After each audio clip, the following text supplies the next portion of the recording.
What's up, man? How are you? Man, I'm good. How are you? I'm good, man. So we talked. I met you, worked on the project together here recently. Met you probably 6 or 8 months ago. And when I first met you, you started telling me a little bit about your past, and I was like, "Oh shit, hold on, I don't want to hear anymore. we got to do a podcast whenever you have time, you know." Right. So, man, yeah, I just want to jump right into it, man. Let's let everyone know kind of who you are and how you got in where you're at now, I guess. Right. Yeah. So my name's Bill Messina. I've been in law enforcement for 27 years. Started out at a local sheriff's department for about 7 years, and had a great time there. Did some good things working the street and working a lot of narcotics interdiction on I-20. And after 9/11, I jumped on the federal side of the house. And I had a tactical background at the sheriff's department. That had always been kind of one of my interests. So when I naturally gravitated to going federal, looking at all the agencies out there, an agency within the Department of Defense really kind of struck my interest because I wanted to get overseas and wanted to get after the fight. That being said, I've never been active duty. I've never been in the Air Force, Army, Marines, Navy, anything like that. I've been in law enforcement since I was 20 years old. Okay. So I joined this agency as a federal law enforcement officer, went through the Federal Law Enforcement Training Center in Glencoe, Georgia to become an 1811 criminal investigator, and I've been doing that for the past 20-plus years. So jumping into it at that point, this was circa 2002, 2003, so we had a high deployment ops tempo, right, because we were fighting a war in Iraq and Afghanistan. And at that point, they were deploying a lot of civilians because there just weren't enough active duty soldiers, airmen, and Marines to do the mission that we were trained to do, which was basically counterintelligence, criminal investigation, and interrogations. So I ended up deploying 9 times from about 2003 until 2011 was my last true deployment. During those deployments, it was pretty heated because once you put a uniform on and you go overseas and you're doing direct action missions, there's not any real differentiation between civilian law enforcement and active duty military. The enemy looks at everybody the same and they're trying to kill you just the same, right? So after going down that road and really loving it and coming back and got a lot of great training from it, got to deploy to all kind of different countries all over the world between Iraq, Afghanistan, Pakistan, North Africa, down in South and Central America and Colombia, over in East Asia and the Philippines, just all over the world, man, doing great work and really enjoyed it. But some of the experiences that I had from those original deployments to Iraq and Afghanistan really left some heavy imprints. Gotcha. And we did a lot of direct action mission back then. Part of the assignment that I particularly had was an interrogator. So I was a mission interrogator, and we were going after high-value al-Qaeda targets at the time and American citizen hostages that al-Qaeda had taken in Iraq specifically. So at that point, we were in a lot of firefights. We had a lot of bombs dropped on us, in us, around us. Had mortars walked in on me, one particular mission we were on. Had a sniper take a headshot at me and literally missed my head by just inches behind me. I was actually standing to where there was a car right here. I was doing a field interrogation on an al-Qaeda member, trying to find some follow-on targets. And then just out of the blue, man, I hear the bullet ricochet right behind me and then the crack of the gun. Man. So it was just, man, it was wild. It was absolutely wild to be a civilian, basically cop, federal criminal investigator over there in the mix like that, but bringing what we do to the fight, So it was great. But at the same time, lost some buddies over there. Not everybody made it back home. That was a struggle. Coming back home and then being in that community that I was in, everybody was the best of what they did. Gotcha. It didn't matter what they did. Everything from being an operator to the guy that swept the floor, you were expected to be the best at what you did. Mm-hmm. You didn't have to be necessarily a jack of all trades, but whatever your area of responsibility was, you were expected to be the best out of it.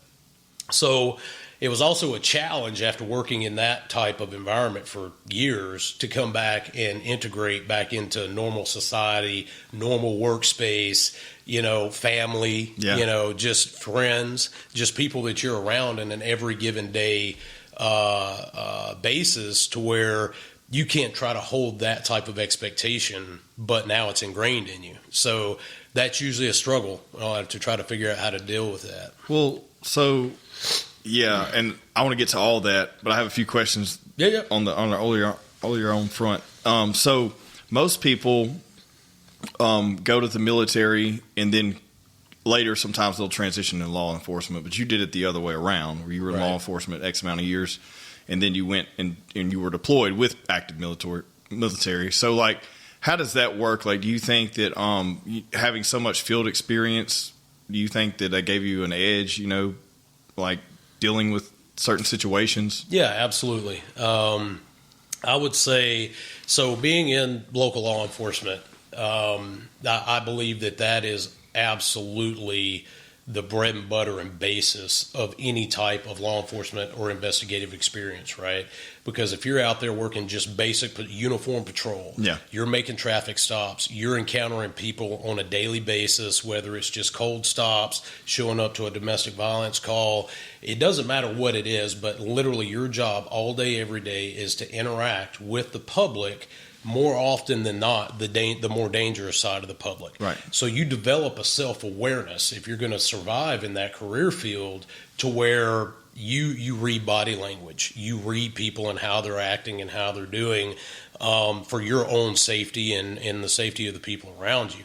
So after years of doing that, I don't think you even realize it, but you develop this sixth sense about you as a law enforcement officer, that then when you're put in other situations, and I'll take it a step further, not just with the overseas activity type things, you could juxtapose that on business, running businesses and doing things like that.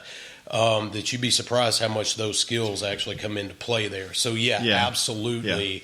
That set me up and gave me a leg ahead of, say, even my active duty counterparts that had never had just those years of hundreds and hundreds and hundreds of encounters in a law enforcement. They're just jumping into basic training straight into deployment. That's right. So I thought about that. I said that's interesting to think about. My wife's currently a police officer, and it's just interesting how you never know what you're going to get every single day. No day is ever the same. That's right. And you absolutely have no idea what you're walking into every single time you get a call either. Which trains your brain on a different level than most people.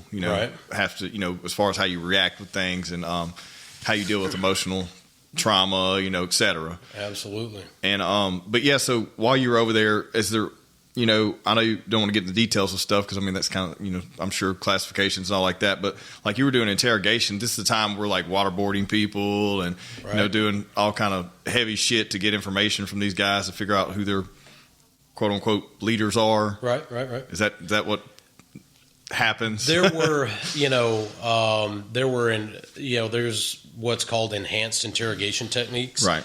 I think waterboarding, really, I think that was really sensationalized. Gotcha. And there's other interrogation techniques that I personally feel are far more effective, than waterboarding and different, physical stimuli, if you will. What would be some examples? Well, again, that comes down to, let's take it back to what you said a minute ago about being a law enforcement officer on the streets, right? It takes a certain skill to walk up to somebody on a traffic stop and basically get them to confess to you on the side of the road that they've got a couple of kilos of cocaine in the car, right? That's for real prison time. Yeah. But if you're a street officer and you're worth your salt, especially if you're an interdiction or a narcotics patrol, type officer, that's going to be a skill that you develop to be able to read that body language, talk to somebody, basically conduct a field interrogation on them, keeping them calm at the same time. You're not ramping it up as an individual, and you're basically, Jedi mind tricks, if you will, to get this individual in a comfort zone, build a rapport with them to where they literally tell you something that's going to put them in prison. Okay. Right.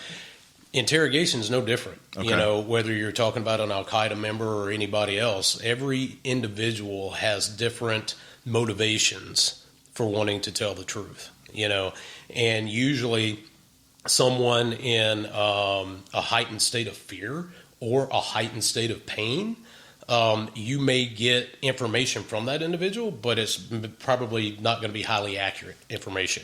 Because you think about it, if somebody's hurting the hell out of you, you're going to tell them whatever you think they want to hear. Exactly, yeah. You see what I'm saying? Yeah, then how do you differentiate that from the truth? Right. I would say the technique that you use, certain techniques, usually a mental conversational technique, is more effective than a pain technique. Well, let's say sleep deprivation. Yeah, right. Got you. Sleep deprivation is a technique, and we all know that if you've been up for 2 or 3 days straight and you're dog tired, man, somebody's liable to ask you anything, and your brain's just not processing fast enough because it's fatigued that you just throw something out there and you're like, whoa, I might not should have said that. Well, right? So does it get muddled whenever you have an interpreter though? Okay. How does that work? So what you want is a translator. A translator, excuse me, yeah. No, yeah. That's a huge difference to me, because there is a difference between an interpreter and a translator. Right. It's two different jobs, right? A translator is going to translate verbatim, word for word, what we say. Okay. An interpreter is somebody who more works for the Department of State that knows local customs and courtesies and different things like that, and they may take what a U.S. diplomat says and interpret that in a different way to make sure we don't offend the other side or different things like that.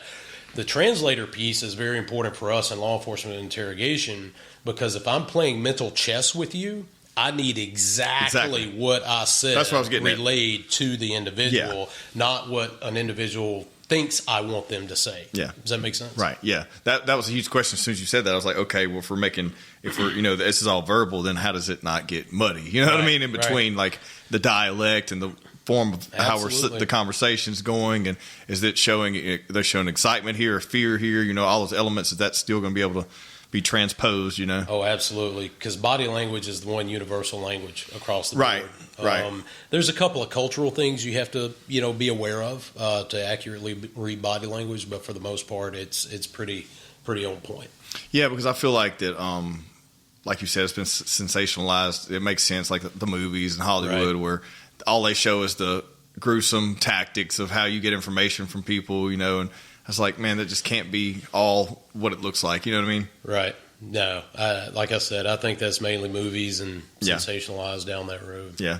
Well, so all that, going through all those things and, being in basically the height of battle for how many years were you total deployed? You say 7? Yeah, it was about 7 years. Yeah.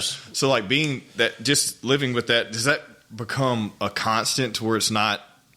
Because I've noticed this in life, especially as I get older, and nowhere near any situations you've been in, but just how you live a fast-paced lifestyle, and then you slow down, and then what it does to your brain, what it does to your brain and how you react to things. And you may not realize that that's a constant comfort for you that you've lived in so long, and then you get transferred back into, a regular day-to-day. What happens there? Right. Yeah.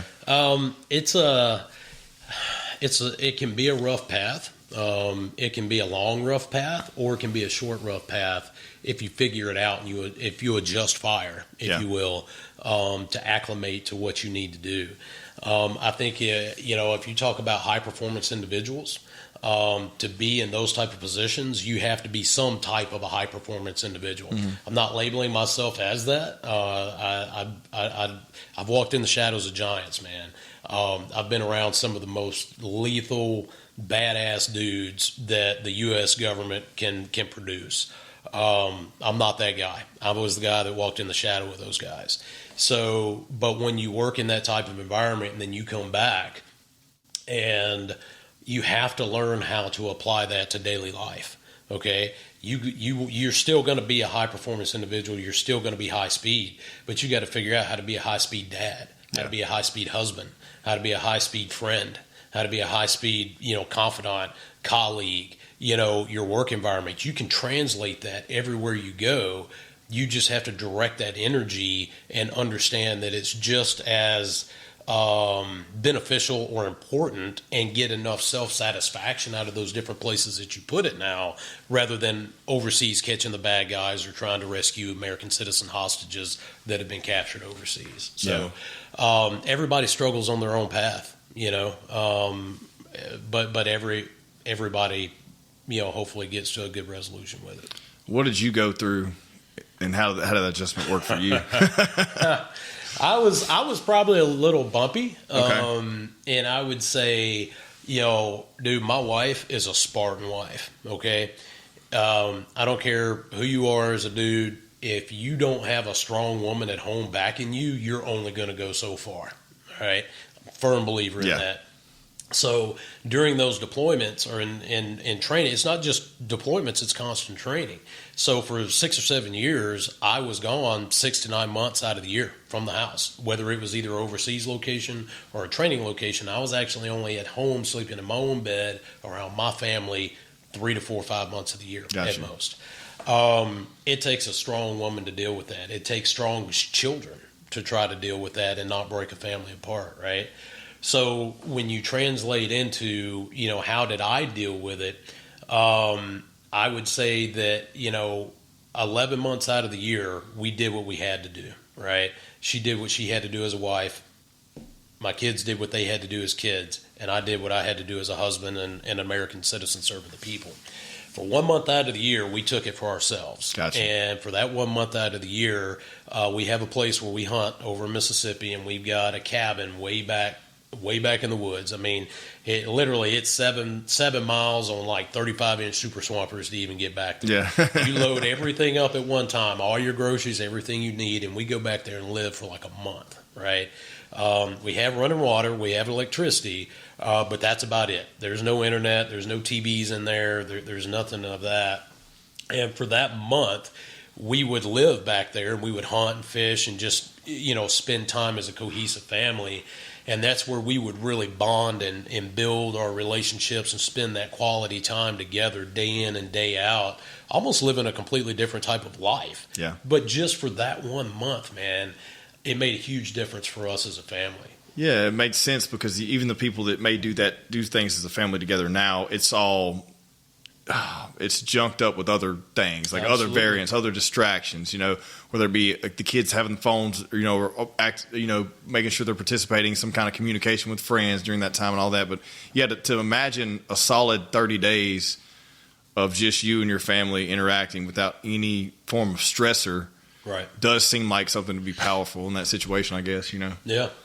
Well, that leads into a big deal, because that ultimately is what I believe, my wife and I both believe, saved our marriage. And our two oldest kids are 29 and 25, I think 26 now. And they don't hate me. They don't hate me as a dad, because I was and still am. I'm a strict dude at home. Yeah. My kids have right and left limitations, and we believe in corporal punishment. And, we're going to walk the line, and we're going to take care of business. But we still have 4 little ones at home. We have 2 very successful grown ones out of the house. But that family relationship can be toxic at times in our community because of how we interact. Right. It's very sharp. It's very pointed. Got you. And everything's said with meaning. That's right. Yeah. That's right. Yeah. But that time out there, so later in my career, after I had moved into some management roles, I realized I was having a problem adjusting, not only at home a little bit, but more so even in the work environment that I was in, and trying to operate outside of that. Everybody that you deal with is the best at what they do at any given time, right? Yeah. And just understanding and accepting other colleagues as who they are and their personalities and faults that come along with it. So in doing so, I realized that I was probably struggling with that more than what I should.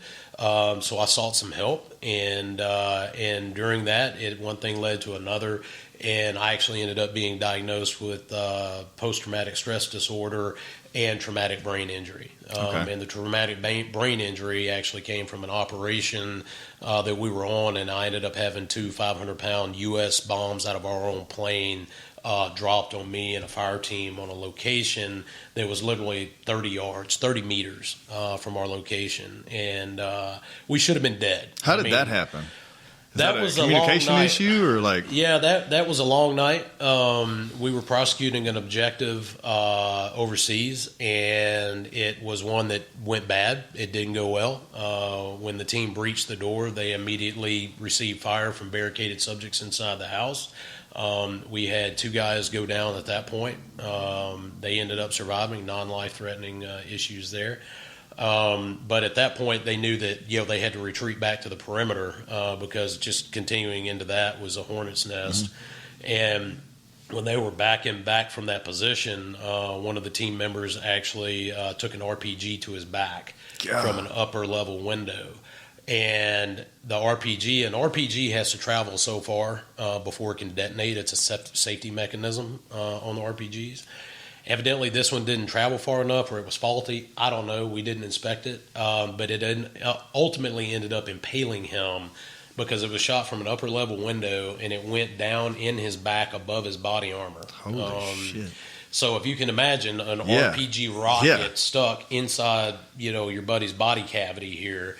So he went down, they drug him outside, got the medic on him. We're suppressing fire on the house. We're starting to take fire from other locations around. So we're suppressing fire outwards. They called in an up-ordered ambulance from a Marine encampment not far by. That particular, it hit an IED in the road on the way in, so disabled it. And remember, we still had 2 other guys that got shot. Right. And they're much less life-threatening, wounds. But at the same time, we needed to get them medevaced out as well. And during that period, our guy who took the RPG in the back, he ended up dying. And one of the reasons what he died from was the RPG went in his chest cavity, so his lungs didn't have room to expand. So he smothered, he asphyxiated because his lungs couldn't expand because there was an RPG in his back. But the medic wouldn't let us pull it out because it's a live ordnance. Right. And then it could kill everybody. It could blow up everyone. Yeah, okay, yeah, makes sense. So that's a situation where you watch that happen, and that's tough, dude, because you're saying, so to save my ass, which if we had pulled it out, don't know if he would have lived or died. Exactly, There's no guarantee that would have saved his life, but you don't forget something like that, right? So anyway, the up-armored ambulance coming in, it was disabled due to an IED. They called in the helo support force that supported us. Those guys are bad to the bone. They can do with a helicopter just things nobody else in the world can do. They came in, pitch black dark, middle of the night, landed in a high risk area for them to land in. But at that point, we were able to get the 3 wounded guys to there, and me and a fire team were suppressing fire down a street as they went down to move them to the helicopters. They came out. They were supposed to come back, tap us out on the way back, and they went 1 block, the other direction from us and went up, and they thought we had already pulled chalks and were gone. So when they rallied back up with the CO a few blocks, danger close distance for that ordinance, somehow they did a head count and got a green light. In the fog of war like that, everything's stressful, and that just shit happens. Yeah. And the commander on the ground gave the thumbs up to the birds to drop the bombs. Dang. And we were still there, and I still to this day remember, I heard the jets, and I remember thinking in my head, that's not good. Yeah. And literally not 1 or 2 seconds later, it's just boom, this huge explosion to our back, which was the house that we had hit that had all those bad guys in it. It rocked us forward. Fire teams on each side. It discombobulates me, and once I kind of came back to my senses, I never knocked out. I never went unconscious, but it definitely rung my bell pretty bad, and figured out what was going on, and kind of realized what had happened. And we carry these IR strobes with us, so I reached on the back of my helmet and turned that IR strobe on to let them know, like, hey, we're good guys are here, Mm-hmm. So anyway, they saw that in the sky, but before they can even relay it down, the ground commander had actually sent a team back in there to recover us and our bodies. Like he just knew that like at least some of us were dead, right? Because there was no way we should have survived that. And to be honest, none of us were really hurt, other than the damages, the TBI type damages that we sustained from the concussion. That I actually didn't go to get diagnosed for the next. That was almost 10 years later when I actually got the diagnosis and treatment for it. Did you have? Were you just kind of telling yourself you were okay this whole time? Oh yeah, man. I was young. And what age were you then? 20. So I was about 27, 28, 29. Man, I was 10 foot tall, bulletproof. Right. Man, you couldn't tell me nothing. I was in the gym, 3 or 4 hours every day. I could get out there and run 5-6 miles like it was nothing. Run it with body armor on. Yeah. All pull-ups were done with body armor on. If you're doing pull-ups, you didn't have body armor on. You were weak. Yeah. Man, we stayed so hyped up and amped up all the time just for what we did and the training that we did and the evolutions that we did. There was no time to be half-stepping. Well, that's what I was saying. You can't even relax. Like, that's a high-stress scenario to where there's no relaxation at all. Even if you feel like you're in a comfort zone, you better not get too comfortable, right? Oh, yeah. It seems like that constant, that just complete transformation back to normal society, just seems to be crazy. And that's what I think. Well, talking to you about it brings that to mind. Is just so many people battling with this thing, right, that don't know how to deal with it, or that are lying to themselves, or just as men just refuse to admit. That's right. I don't want to be a pussy, so I'm not going to say that something's wrong with me. That's right. And I've seen it a lot in people I know who's went to the military and come back. Been deployed. I've seen it a lot in people that work for law enforcement agencies, and they don't realize they're having these issues, and it's not talked about enough, Right. And that's one of the things. I go back to that 1 month of the year that I spent with the family, right? And during the counseling that I received once I was diagnosed with the PTSD, that came up. The counselor kind of drug that out. It's not something that I was really thinking about to put out there, but the counselor kind of drug it out. And they ended up telling me that, basically I was self-medicating. That's what I unconsciously found to keep my sanity and to try to help keep my family together. And that was a real epiphany for me, because once I realized it and I looked back on it, hindsight's so much clearer. Yeah. And probably a more mature mind, overall. And I realized how much that did help me. My wife and I were both like, we've got to help other people with this. This is a big deal. This can really change lives. And in 2016, we actually started a nonprofit called Conservationists for Persons with Disabilities. And through that nonprofit, our mission is to provide outdoor therapeutic recreation for disabled persons, but we primarily concentrate on law enforcement and first responders. And the reason that's our target audience is just like me. So for our active duty military, there's a lot of safety nets for those guys and gals as they go through their careers, because they're expected to be exposed to that type of war and that type of in-depth of nasty activity, if you will. And for us civilians, there's none of that. There was no safety net. I was never post-deployment put through a process to figure out, did something mentally break or get damaged in me, or physically with TBI. There were no questionnaire. I mean, literally nothing. We were redeployed back home, put into our home unit, and expect, go to work like normal, right? And once I realized how scary that is, just not for me in DOD piece, but just in law enforcement as a whole, I love our veterans and I support them. They're my brothers and sisters that I've walked with for over 20 years in my professional life at this point. But there are just tons and tons of programs and funding out there for them to help support them, and I want them to get every bit of it that they can. But I do realize that our law enforcement community is very much underserved in that same piece, because we are those quiet professionals that like you said, the men and women of law enforcement, there's an expectation that you just come to work and deal with what you deal with, and you come home because that's what you get paid to do. You're supposed to just shut it off, right? Right. And how does it bleed into? And that's another thing. I don't even know if you, being an advocate for this. I don't know if you have any of these percentages or numbers off the top of your head, but like, how does it? What would you say if you had to, at least take a guess on how many people were affected, percentage wise? Right. That I don't have any numbers off the top of my head. Right. They are on our website Right. at CPD. I think it's cpd.org. We do have them out there on our website, but they are actually higher than the active duty military side of the house as far as suicide and divorce rates within law enforcement. It's not tracked as closely because if you think about it, all active duty military, other than National Guard and Reserve, is on the federal side of the house.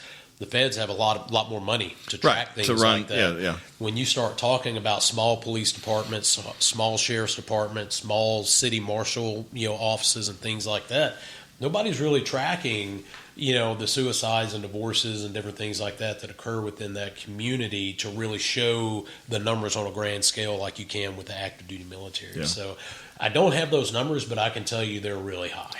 Yeah, I mean, I would assume so. And like, we've talked about this stuff, on this show and with multiple people, like that lack of funding, like this whole bullshit we just went through over the past 2 years and on the political front of, saying defund the police officers, they're already defunded. Right. They don't get enough funding as it is unless you're in a huge metropolitan, department. Then they're getting adequate funding sometimes, I would think, but there's still no funding for the psychological side of it. Right. There's no training for, how to react in certain scenarios after you're in that, aside for what you qualify once a year with a gun.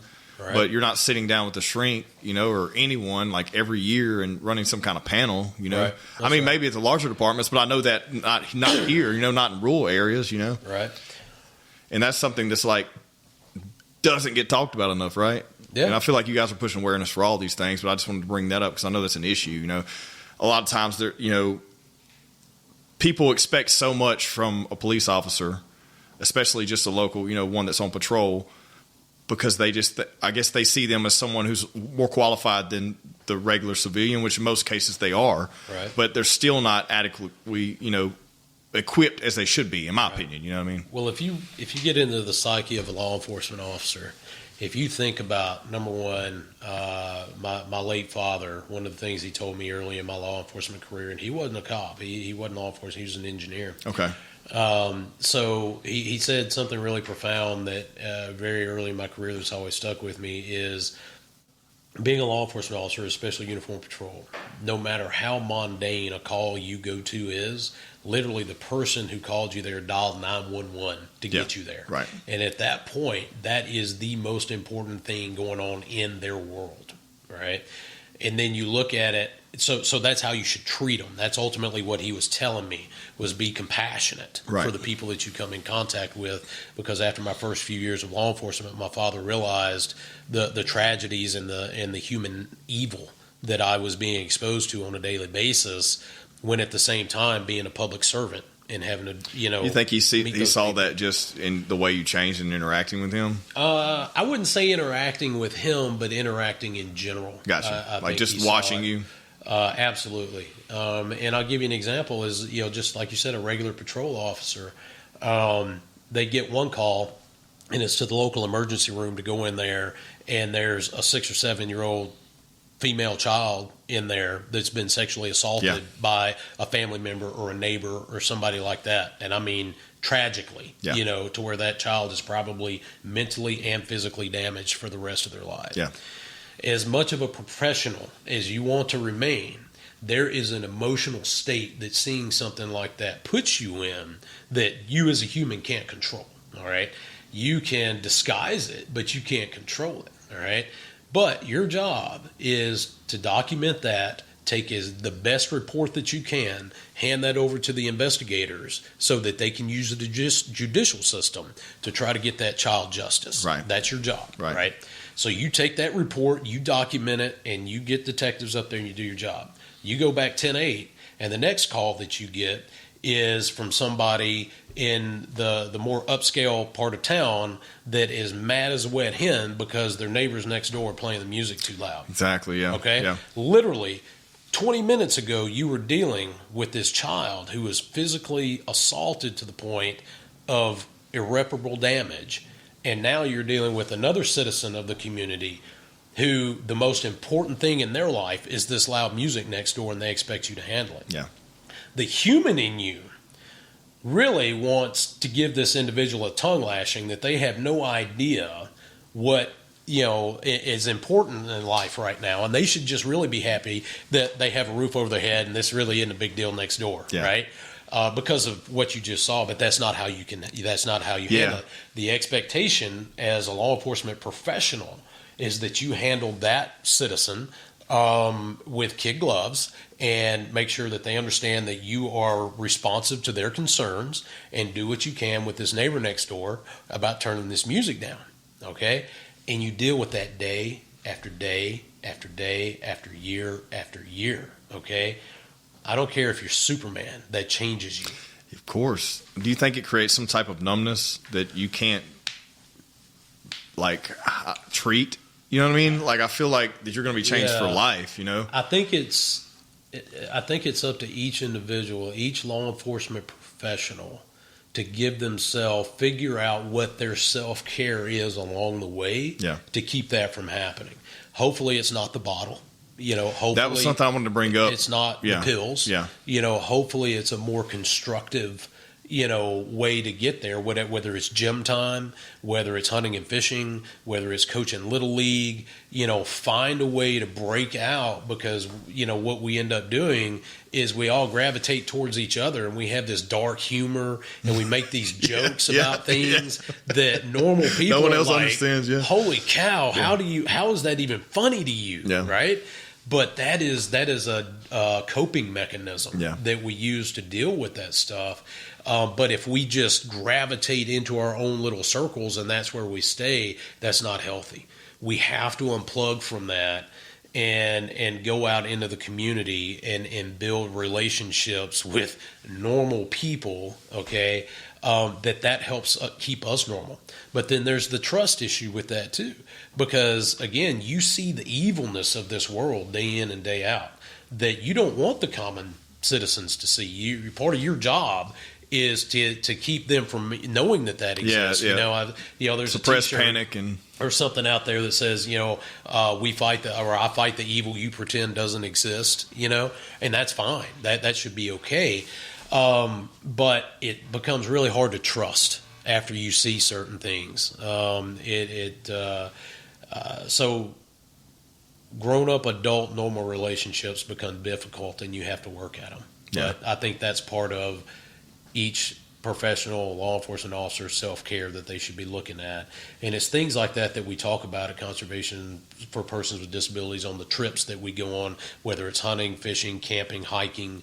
Part of that is like sitting around a campfire at night, grilling some steaks, and just kind of talking about, hey, bro checking, sister checking, are you okay? No, are you really okay? Right. Well, you have to be able to relate before you can have the conversation, right? Like sitting down across from a psychologist or a counselor who's never been through anything like that, it almost seems mundane, like if you think about it. And I could see where a lot of people just throw their hands up and say, this is bullshit, it's not helping me. You know what I mean? But if you can connect with someone who's been through something, then you can have a conversation where it actually seems like they give a shit, right? Because they've been through the same thing or something similar. Well, it comes back to that trust issue, right? Yeah. Because number one, if I open up to you, you may judge me, right? Number two, if I open up to you, then I'm admitting there's a chink in my armor. And mentally, I go to work every day having to know that there's no chink in my armor, because if it is, it could kill me. Yeah. My armor has to be bulletproof every day. So you have to find the balance, which seems to be I guess it's an everyday struggle, right? Absolutely. I mean, it has to be. It's a subliminal struggle, though, right? It's total mental and psychological, and if you don't address the struggle, then the struggle just continues. And it could be good, it could be bad. We all, and it doesn't matter if you're law enforcement or an engineer or a marketing guy. We all have professional stressors day in and day out. We all handle them differently based on our personalities, and sometimes we have better days than other days. Everybody has good days and bad days. Well, right? yeah. I've said this before. It's been a conversation. I know you're going to understand it. Like you've only been through the worst thing you've ever been through, and that's different per every person. Like I've come from a crazy life before the life I am now, so little things that bother the everyday person in my, field of work or whatever doesn't bother me, just because I've seen way worse shit. Right. But like, I guess, especially being in, a field like law enforcement, so you have to realize that walking in that this person doesn't have the same lifestyle as the one you just talked to. So handling that with compassion seems to be, a thing that's going to be difficult. You know what I mean? Yeah. And then you package all that up and you go home. Right? That's the next thing, right? How does that work? Because like you mentioned this too, like, did you have a problem coming back in transition? Did you have a problem with alcohol or anything at first, do you think? Right. Or do you want to talk? I wouldn't say a problem with alcohol, but I did drink, and I would use it for relaxation, mode. But my wife and I are very, very close, and I would ask her, I'm like, hey babe, I'm good, right? Do you see anything that I'm doing, having an adverse, impact on our relationship, the kids, or anything like that? And she'd trust me. She'd let me know, she'd straight tune me up, set me straight. If she's like, no, you're going too far, or, I think, physiologically, no alcohol is good, right? You're gently poisoning the body to receive the effect that you're getting, right? But, if you're doing it to the point of blacking out, you can't remember things after a night of drinking, you can't control yourself. Everybody's, there's happy drunks and angry drunks, drunk man speaks what a sober man thinks, that type of thing. I definitely think that if you're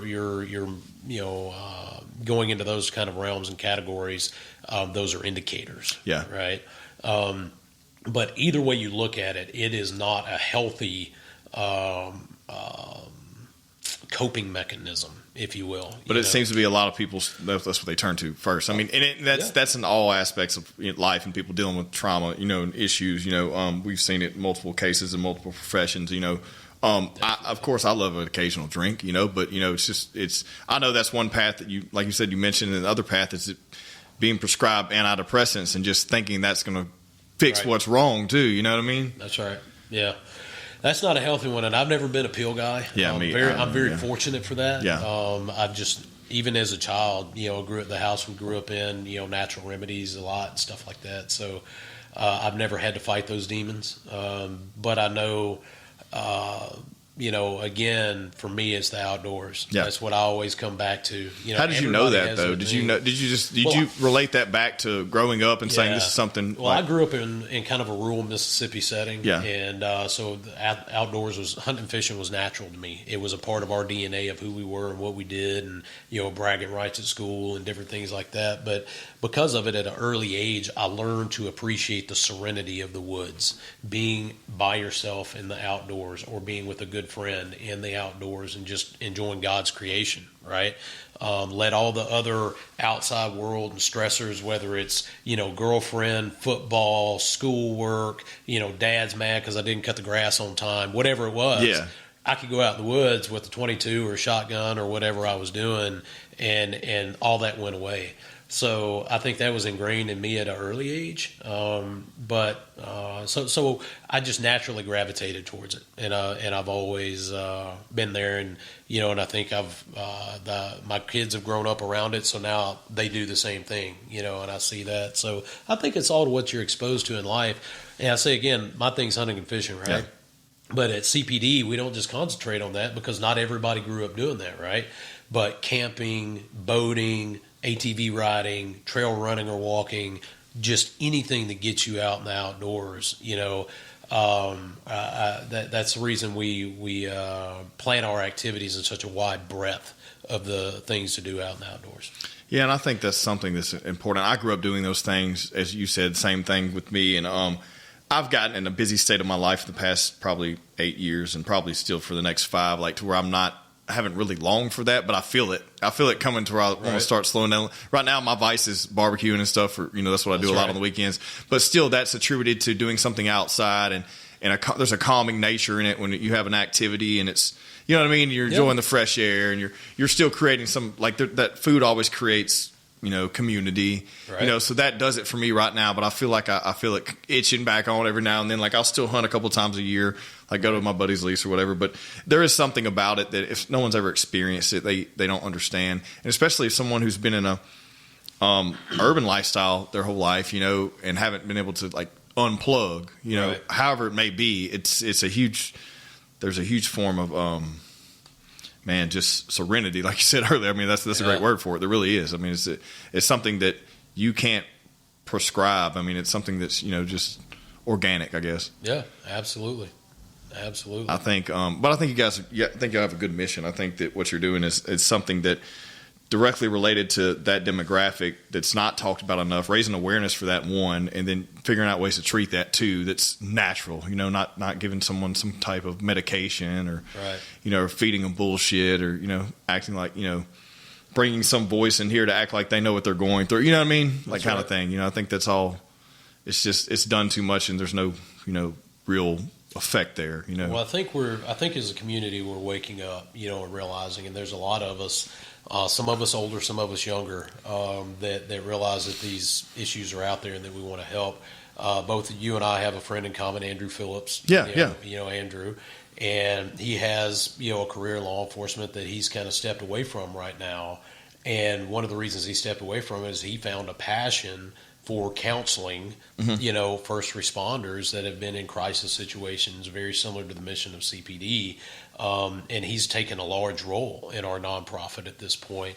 And he's going back to school to get his degree in counseling to where he can actually be a professional counselor for law enforcement and first responders. I mean, that's going to be his target community, right? And he was the boots on the ground at some point, so he can. Yep. That's real, real conversation there. That's adequate, I would say, for that field. I will say in law enforcement, not always, but your ability from a counseling type perspective to actually help someone is going to exponentially increase when you have that street cred to be able to relate to them right off the bat. Well, it's just like a military, right? I mean, if you're talking to someone that's been in battle multiple times, you're going to listen to them, right? Or you're going to, at least care that what they have to say because it's probably going to be beneficial. Absolutely. That's something that in any walk of life or any business structure or anything, you're going to respect someone who's got skin in the game. Yep. Every time. Yeah. Well, I mean, aside from that, what else, man? I mean, what else is there left, that about CPD? You guys, what do you have brewing? What's going on? What's coming up? Right. Yeah. Thanks for asking that. So there's a lot going on as far as, like I said, Erica and I started it back in 2016, but with us both working full-time jobs, having the kids, we didn't have a whole lot of time to put towards it. And we were self-funded. My late father and my wife and I had funded it basically until this point. We've been put in a position over the last 6 or 8 months, especially being able to bring Andrew on board. Man, he has just grown it more in the past 6 months than what we were able to do in those first 5 or so years, because he's really been able to focus and concentrate on it. We just had our first official fundraiser at RTSS Gun Range over in Texas, not last weekend, but the weekend before that. Or no, that was last weekend. Kind of times blurring together. They put on a 3-gun match out there, and all entry fees, 100% of all entry fees, they donated to Conservationists for Persons with Disabilities. Awesome. So that was a huge deal for us, just to kind of get out there and see what it was like to put on a fundraiser, and to have them to support us and kind of sponsor us like that was a big deal. Kind of a harebrained idea. We got the opportunity here recently to acquire a Dodge Mammoth 1000.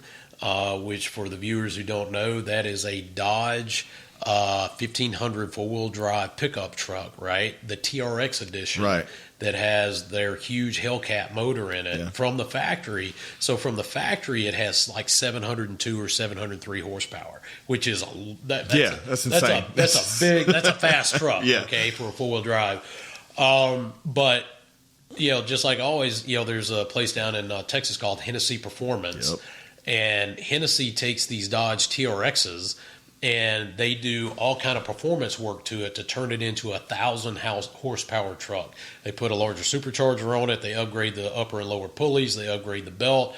They upsize the fuel injectors. They reprogram the motor, the computer on it.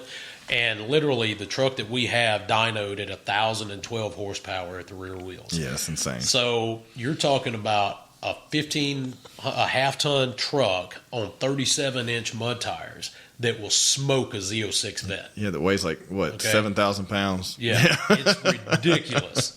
A vehicle that big and that heavy has no business being that fast. It's insane, though. But it is bad at the bone. Yeah, that's awesome. But that said, we had the opportunity to acquire it for the nonprofit. And we bought it. I mean, we had to buy the truck, but we bought it under market value. And what we're trying to do is have a kind of a sealed bid, not raffle, but like an auction. Sealed bid auction for the truck. To really bring in what we're looking for is a big corporate donor, right? That at the end of the year, that the way it's going to work is whoever gets the truck is going to get it. Whoever makes the highest contribution and donation to the nonprofit, right? So number one, we're a 501c3, IRS, nonprofit, so that money can be tax deductible, towards their personal or business income. But on top of that, this is 2022, so this is the last year of the Trump accelerated depreciation plan. Okay, so when he came in 2016, he began the accelerated depreciation to try to help boost the economy. But ultimately, what that means is somebody could come in and buy the Mammoth through the donation and write 100% of that off in their business expenses this year in 2022 tax year. So we feel like this is a real opportune time to go out there and get max funding for the truck. So these trucks right now, last time I checked, you can't buy one. There's a waiting list at Hennessy if you actually want one of these trucks, and the market price for the one that we have is $200,000. That's insane, man. It's a straight hyper truck. Yeah, but that's with the Stage 2 off-road kit and the Mammoth 1000 package. So it basically has the top of the line of everything that Hennessy Motorsports offers to enhance the Dodge TRX. Yeah. Truck has 324 miles on it. It's basically brand new, and those miles were actually put on it by Hennessy Performance on the dyno, and doing the track testing that they do for the vehicle. So it has literally no road miles on it, or owner miles, if you will.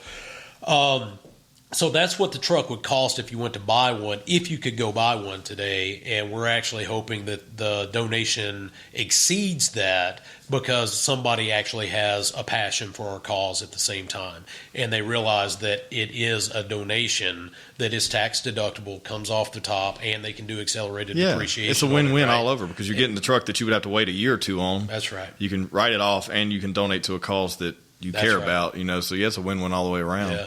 So I don't want to name any of them right now because nobody's officially signed up, but we have some Dodge dealers that are looking at coming on board, helping us with their marketing. The vehicle probably would be kept in their showroom, maybe transferred a couple of times. Right. But that's a big deal. Another one is we have recently acquired CPD Ranch in Casilla, Mississippi. That's Tallahatchie County, Mississippi. It is 847 acres. And it has a 9,000 square foot, 12 bedroom, 13 bath lodge. So each bedroom has its own in-suite full bathroom. And this is an opportunity that we had to pick this up to support the mission of the nonprofit. Before, we would bounce around, and we'll still go to different locations, but this is where we're actually going to plant our Conservationists for Persons with Disability flag, to where we have a property that we control the schedule of. We don't have to compete with other nonprofits or other organizations doing work. We can come in with our groups on their time when it's convenient, so that we can, serve as many people as we possibly can. I can't tell you how excited we are about this. It is a once in a lifetime type opportunity that just we've been looking for, but really didn't realistically have a path to success with it. Because it's a huge financial milestone to try to pick something like that up. And it kind of came to us, and the Lord opened the path of, financial, and we had a bank that backed us, and we were in a financial position to where we could pick it up. Kind of a funny story, or maybe this is just how I feel about it. I don't know. But this property was actually, it was on the open market for sale. It wasn't a distress sale or anything like that.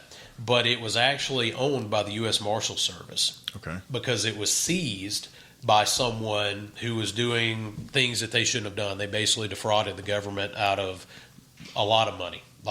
So the document said to the tune of like $500 million. Gosh, okay. It wasn't just this one individual. Right. It was multiple individuals that were accused of doing this and that were ultimately convicted. So as the U.S. government often does, anything gained with illicit funds, they come back and they seize it.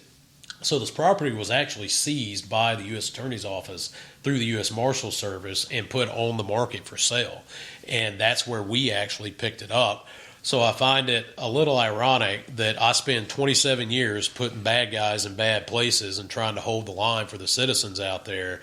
And then at this point in juncture in my life, the Lord opened this door and almost put it out here on this silver platter to be able to pick this up in front of us from criminal, the fruits of criminal activity that law enforcement caught, successfully prosecuted, and now we have the opportunity to use that for the good of law enforcement and first responders. Yeah. That's pretty awesome. That's ironic. It worked. I mean, that is. And so that's, and also in Mississippi, that's interesting too, where it's back to where you grew up and where you guys were retreating to once a year too, right? Yep. How close is it from where you were? So it's about 2 hours north of where I grew up in Vicksburg, Mississippi. Okay. So that's got to make it bittersweet too, right? It's just like one of those things where it works out pretty well all the way around. Absolutely. Yeah. And again, none of that was donated to the nonprofit. We literally had to buy it on the open market, and we're in competing bids with just regular individuals trying to buy the property too. So that's one of the reasons we've never had a huge fundraising and solicitation mechanism before. But that's how you and I ended up meeting was, with your marketing company. We were like, man, we've got to get out there and shake the bushes because we just grabbed the grizzly bear. We got to wrestle it down to the ground now, right? Yeah, we got to pay for this thing now. That's right. Yeah. So now we are actively out there, looking for supporters and trying to really get our mission out there to find other people that are passionate about supporting the law enforcement community. And let me say, law enforcement, that's our primary goal, right? But it is conservationists for persons with disabilities. We've had disabled family members in our family before, and one main one, my cousin Tony, he's passed away now. But Tony was disabled his entire life, right? His parents handled him until they passed away. When they passed away, my parents took him and, they had him in their home until he passed away. But seeing the stress that causes on a family, man, they need help too. Yeah. From the outside looking in, people who are fortunate enough not to have any disabled family members really have no idea how stressful that is as a family, and how beneficial having a place like CPD Ranch to be able to come with their family member, let their hair down, not be worried about where they're going and how they're going all the time, and unplug from those stresses of the world, the work, the school, the therapy, different things like that, and just come out there and relax for a little bit. We're very passionate about that as well. So I want to make sure that the viewers really know that is an open door of individuals that we're helping as well. Yeah. There's that's something that people don't think about. Yeah, it's not only, like you said, it's not only stress, in the individual itself having those disabilities, but on the family, and then them never having a getaway from that, because that's your whole day plus someone else's that you're having to compact into 24 hours. It's like you're basically two people living. It's crazy to think about. Just being around that stuff. Seeing some family members I've had deal with that. It's a lot. It's a lot, man. And it takes an entire family to be there, right? Yeah. And it's the same thing for the law enforcement and for any disabled person that we help through CPD Ranch. That's a little bit what differentiates us from other organizations out there doing similar missions is, the family isn't usually involved. It's the disabled person, right? Or the veteran that kind of a one-on-one thing. we really want people to come with at least somebody. Well, Right. it makes sense, right? A spouse, a friend, whoever, because we want them to, number one, have that comfort zone of having their battle buddy, if you will, there with them.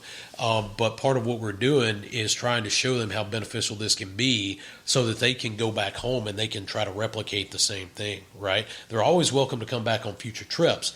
But if it's give a man a fish or teach him how to fish for a life, Right, feed him for a right. lifetime, Exactly. right? We want to feed people for a lifetime and show them the benefits of this outdoor therapeutic recreation. That it's just as simple as, man, if you were having a rough day here and you were stressed out about work or family or anything going on, literally you could go out back and just sit in the grass and eat a sandwich for lunch. And just doing something that simple, people be surprised how much it would de-escalate the stress within them. Yeah. So, Well, I think you guys got a good mission, man. I'm excited to be able to, contribute to this and also have you on here to hear about all this, because I think it's something that, as I've already said like 5 times, I'm going to say it again, it's not talked about enough. I don't think you can talk about issues of this, magnitude enough. Right. I think that any type of information that's given, and a lot of people too, like, you're someone who has experience. You've been in the field of battle. You've been in the field of law enforcement, and those people who may not can hear anyone talk about it, but when they hear someone that's been through it and came out on the other side, I think it's important, and it also may ignite a fire within them that it wouldn't coming from someone else, right? Right. I think that's something that's important. But yeah, man, I appreciate your time today. So everyone can go cpdoutdoors.org. Right. And then you guys are on Instagram, Facebook. That's right. Website. And then you have all these things coming up that they can find out about. Check us out. There's going to be a lot going on. We're going to have events coming up. We're going to be looking for nominations for individuals to come on some of our trips. And then, this is just an outreach piece thing. We appreciate you having us on here for the visibility as well. And any of the viewers out there that, find our mission, check our website out, send it to, your corporate friends or anybody who this time of the year could support a cause like us, and hit that donate now button and help us out.